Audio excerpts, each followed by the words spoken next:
To meet the new energy landscape, many localities in Virginia are updating their policies around solar development.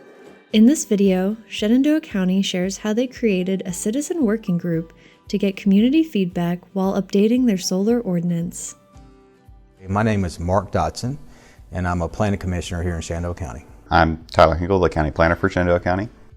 The policy space is driving this demand for utility scale solar because of the need for new renewable sources of energy. Shenandoah County's number one industry is agriculture, number two is tourism.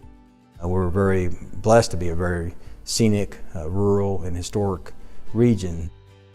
And we found ourselves at a crossroads to examine really broader county policy about what we wanted to achieve with solar. And Shenandoah County came up with a citizens committee, and that committee was named the Solar Ordinance Review Committee, or SORC. The members of the Solar Ordinance Review Committee included individuals from the Farm Bureau, Citizens for Responsible Solar, representatives from a local electrical co-op, as well as members of the Planning Commission. And the meetings were also open to the public, so anyone who were interested to attend could also attend and give feedback. So the SORC was chartered to undertake and really examine the county's policies for solar. The Solar Ordinance Review Committee was first appointed in March of 2022, and then they started having meetings in April 2022. Then they met twice a month through the summer.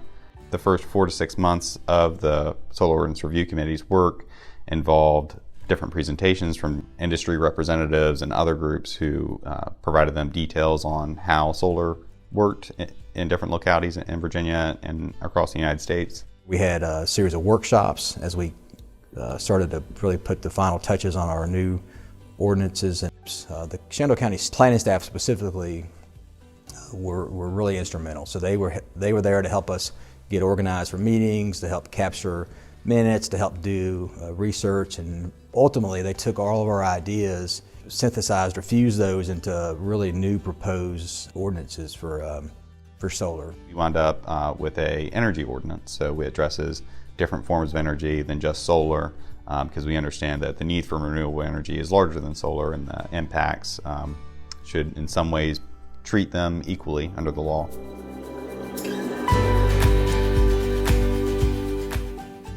I'd recommend to any localities that are considering a committee to evaluate their solar ordinance to be inclusive, so no one is excluded from being at the table.